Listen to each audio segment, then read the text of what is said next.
Let's go to work. As barbers, we cut hair and fade all day.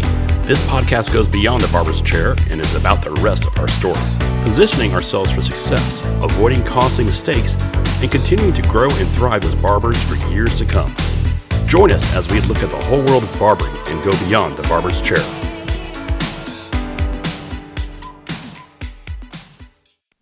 It's interesting how many times we hear people talk about the importance of drinking water and what it does for us. And what I realized in my interview with Ian Williams with a full compass massage is how much of a detrimental impact that being dehydrated can do for me as a barber and also just me as a person. So I wanted to kind of share the breakout of just him talking about what water does for us and how it actually helps us to avoid pain and just function better. So I'm just going to get right to the interview. The drinking water part. Yeah, we all hear drinking water, drinking water, drinking water, but you hmm deal with this stuff on a day-to-day basis. So Yeah.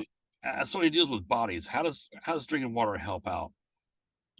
So water is one of the most essential things as human beings. We need it to live. And we have a weird society where people don't truly understand that for a multitude of reasons because we're used to fast and quick, right? So when you get a massage, and especially if you come see me, even if you're a regular client, one of the things I'll tell people beforehand to make sure you hydrate, because when you come in, the stuff we're working through is potentially dehydrated. And so all the water you drink and all that stuff gets soaked up into those areas that are essentially dehydrated and dry, and they need that moisture. Your body's going to go through something called a healing crisis, which is basically it's healing at a rapid pace, but your body's also recovering. So like you're going to feel fatigued and tired and worn out. So I always say, if you're going to work out, if you're going to do anything strenuous, do it before the massage. And afterwards, expect at least 24, at the latest, very rarely, 48 hours of recovery.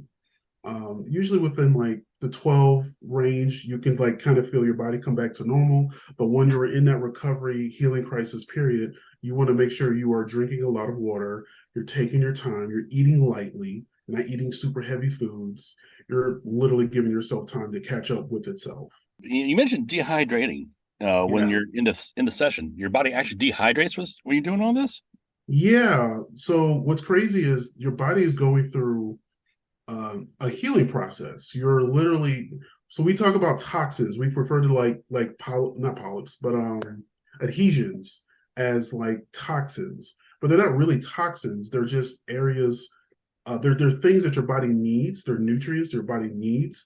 But there was a thing that happened where everything got sealed up and it sort of crystallized and it got all crunchy and it gets stuck in your shoulders, it gets stuck in your hips, and you know the mobility starts to shrink and all that, and then it just sits there, it just stays because there's no fluid, there's no water, there's no hydration that's coming through. So when you're getting worked on, all of it breaks up, it starts to flush, it needs a place to go. So when you drink a lot of water, you may actually end up peeing a lot. It might even be a little discolored, a little darker. That's also very common because your body's literally flushing out the things that we just worked through in that session. That's the first time I've ever heard someone talking about things crystallizing inside the body like that.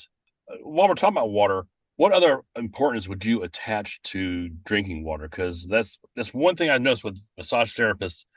Almost every single one, hey, drink lots of water, drink lots of water, drink lots of water. Yeah. What would you say is the importance of doing that? Every living being on this earth needs water. And the ones that don't are usually like parasites that have been frozen for like 3 million years or something like that. So since we're not that, and even if you look historically at human beings and how we've created civilizations, we've always been around a body of water. And so without water, our bodies will literally shrivel up and die. It helps with our circulation, helps with our mobility, helps with being able to speak clearly. If you're someone that has mild tension headaches, that's usually related to dehydration. If you're someone that has, even with a lot of people who get like really hungry in the middle of the day, even though they just ate, a lot of times they're just dehydrated. They just need to drink some more water, or literally anything. I've heard of the phrase tension headaches, and Hmm. maybe I am just lucky, and maybe I've had it, I just didn't know I had it. I do know from when people tell me about migraines, I never had one of those, and I am thankful for that. What would a tension headache? What would that feel like? What would that indicate to somebody? It can feel like anything from light to extremely heavy pain along the sides of the sides of the head where the temple is, and sometimes it can be in the back of the head. It could be really, really. It can be a little bit more extreme to where it can lead into a migraine. Everyone's a little different because of how it can originate. So, but a lot of times it's usually just dehydration. You just need to drink some water, because most people won't drink their first cup of water until like the middle of the afternoon, and they're like, I don't know why my head hurts. And it's like, well, we've been lifting stuff for the last 3 4 hours. Are you sure you didn't? Have you drunk anything? It's like, no, I just barreled Oh, through wow. it. It's like, well, that's not really good. So now I've seen guys who have these big old jugs. I want to say Mhm. maybe a half gallon or something like that, and they have these markings, like I guess basically notches saying how they should be drinking through the day. Mhm. Is that actually a thing where you're supposed to drink just like instead of just guzzling down a gallon, obviously, but I mean that you should actually space the water out throughout the day? Does that have a big impact on how well it affects the body? Yeah, so when you first wake up in the morning, it's ideal to drink at least 16 to 32 ounces of water so your body can actually wake up from your sleep. Because when we sleep, we actually are becoming dehydrated. And when those notches, those guys who put the notches on their milk jugs or whatever, that's to help them make sure they're drinking their water throughout the day. Because when it comes to 2 hours or 3 hours before you go to bed, you're not going to chug a half a gallon of water because your stomach's going to say no. And then your bladder's going to say, oh God.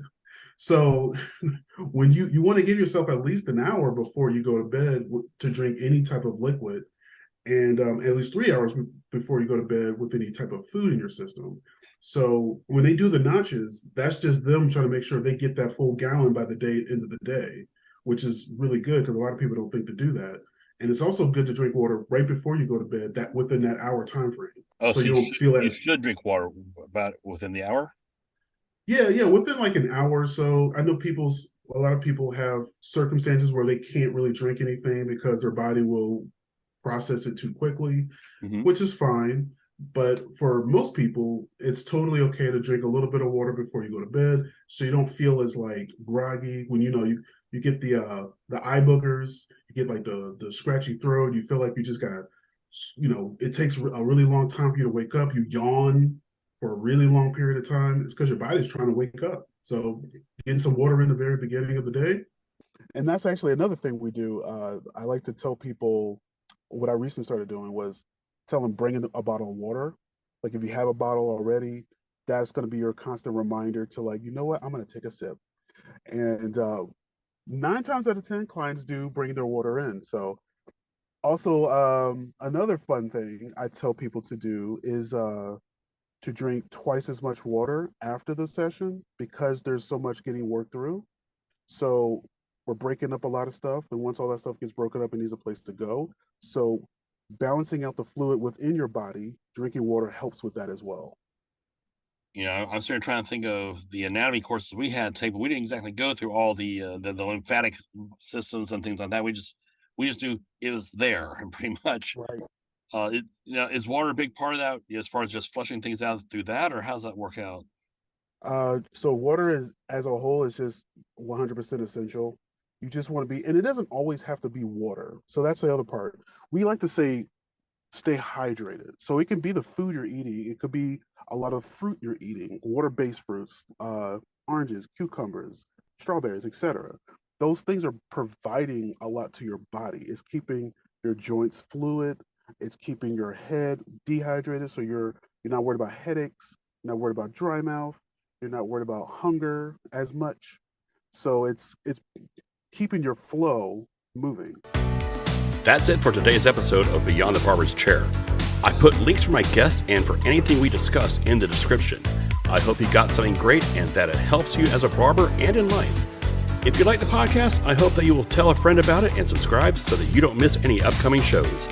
I'll see you next time as we go beyond the barber's chair.